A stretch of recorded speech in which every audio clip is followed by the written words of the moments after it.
So, what inspired the formation of Värdelös in 2024, and what does that band's name mean to or signify to you? Aside from obviously in Swedish, it means worthless. Yes, so I have always played the guitar, well, essentially since I was 6 years old. So when I got more into extreme metal around 2020, I started practicing. And in 2024, I felt skilled enough to start a project. And it was unnamed for a very long time until I listened back to one of my recordings of me just playing the guitar. And I I played the wrong notes and I said in Swedish, that's fucking worthless. And that's how I came up with the name. So it it really does have any deeper meaning than that. It's just a phrase I used one time. So No, I like that. Sometimes a lot of bands they'll have like they're like, oh, this is its this deeper meaning, and sometimes it's just simple as just like a phrase that you've said or something that you go back on. So I like that a lot actually. Um, yeah, so why did the band choose to remain unsigned and independent for your debut release? well, because I I like I think it would be more inconvenient for me if I had to look for, first of all, find a label that's willing to release uh, a small post black metal project in 2025, and also I just wanted to release it on my own terms, and I don't really care if I make any money off it, but the labels do. So yeah, that's essentially why I remain unsigned. Okay. And then what artists or genres influenced Vandalus' musical style and direction, especially in post-black metal? Well, the main two I would say are Hypothermia and Trist. They're like the biggest inspiration. But there are also other aspects that maybe you can't really hear, but I definitely take influence from bands like Shining. Uh, I have also like the drums. I listen to a lot of death and Bathory to like understand how the death and black metal drums should sound because I'm not a drummer. I just program the drums, so I have something to reference. Yeah. And I like that too, because Shining is one of like my favorite, the depressive suicide black metal genre, Yeah, like bands. They're definitely one of the bigger ones, but I really like this style a lot. Nicholas does like an exceptional job. What are the themes or emotions that you're trying to convey, especially through your EP 2025, which is in Roman numerals, despite it being entirely instrumental? yeah. Well, when I listen to it, I imagine walking through a forest in the winter.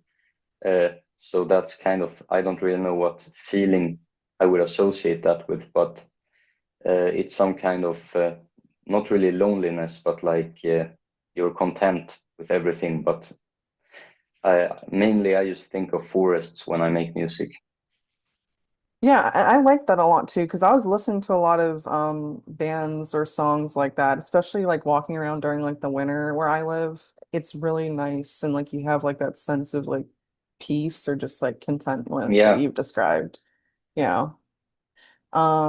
So what are the stories behind some of these tracks, especially your second one, which in English it is In Human Decadence, which is actually one of my favorites. I've listened to the whole yeah, entire EP.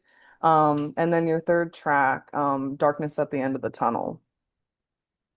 yeah. So Darkness at the End of the Tunnel is probably the one I worked. It's like maybe I believe my first ever recorded track. Uh, and the name, to be honest, I just really found it fitting. I don't think like I don't really associate it with anything that has happened to me in my life, but the first time I played like the chords, uh, the feeling I got was like walking through a tunnel and it never like a never-ending tunnel. So that's why I named it Darkness at the End of the Tunnel.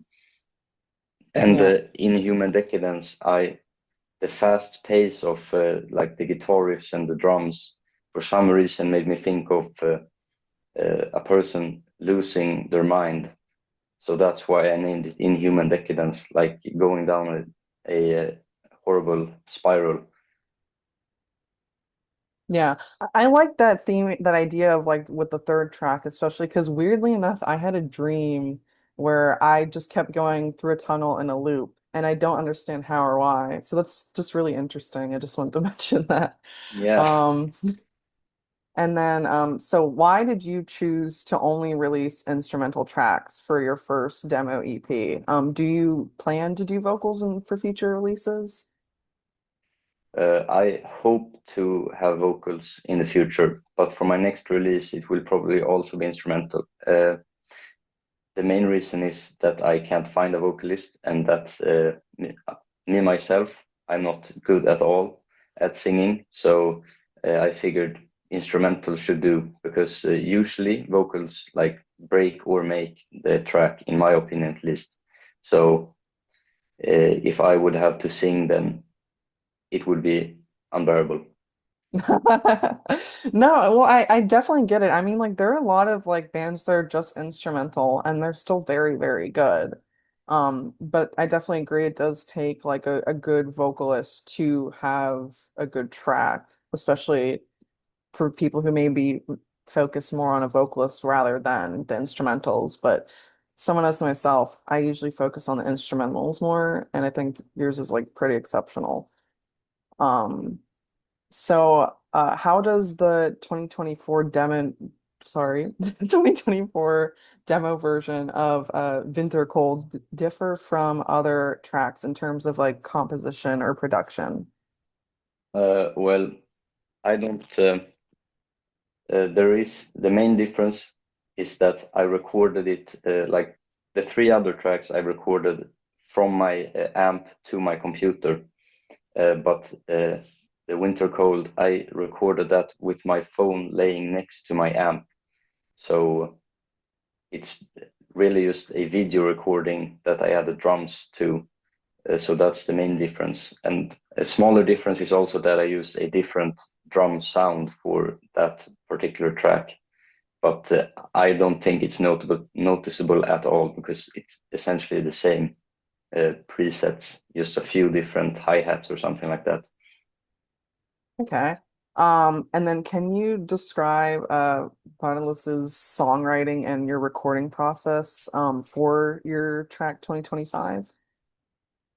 Yeah, for most of them, I would just play a riff, and like I would play until I found a riff that I liked, and then I would build upon that. And when I record, I just put on a metronome uh, and like a BPM that I like. So, and they're usually pretty fast because I suck at counting in double time. So, like if I would play something like 120 BPM, I would probably miss some notes. So I put my metronome at like 250. So I play 8 notes to never miss a beat. But once I've recorded, I start to figure out how I want the drums to sound like.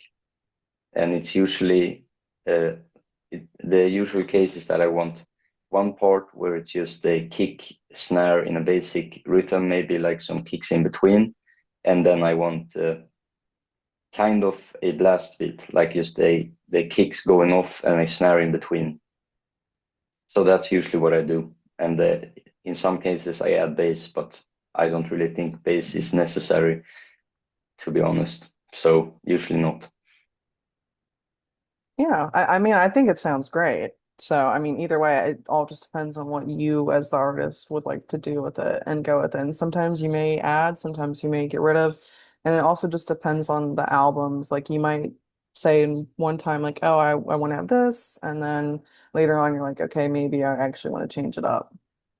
Yeah. So do you ever plan on performing live? I know you also did mention you do want to add a vocalist. Do you plan on adding any more members aside from possibly a vocalist to the lineup in the near future? I am looking into adding a drummer as well because I think it would probably work better if I had someone who actually knew what they were doing uh, rather than me just kind of trying to figure out how the drums should sound like. As for playing live, I would want to play live at some point, but I don't really know like what my target audience or like where my target audience is found. Because the city I live in right now is like most of the live concerts I've seen here have just been like pop rock. So I don't really know where I should perform live. Yeah, it definitely depends on like location, stuff like that. You can always like check and see based on listener base. I wouldn't even know myself just because I'm from the States. Yeah. So, and then last question here is so what can listeners expect from the next release? I know you did mention you do continue to do instrumentals. Yeah. But do you also want to incorporate new elements, like definitely not vocals from what you said, but as far as like themes or visual concepts? Well, I would say for my next release, everything will be a lot heavier, I should say. I have been listening to a lot of older death metal, so I think you could definitely hear that through like what I play. Because in my first release, I barely used my seventh string on my guitar, uh, and in the tracks I've been recording for the past few weeks, I've basically only been playing with the seventh and the sixth string. Okay. So definitely expect heavier music. Oh, that's great. Do you know when that might be coming out by any chance? Well, I would hope to release it in early October. Oh, okay. Then that's pretty soon then. That's awesome. I would definitely recommend for anyone who is into instrumentals to check out Värdelös. Highly recommend. Do you know where you are? Are you primarily on Bandcamp or are you also on other platforms? Well, I am primarily on Bandcamp.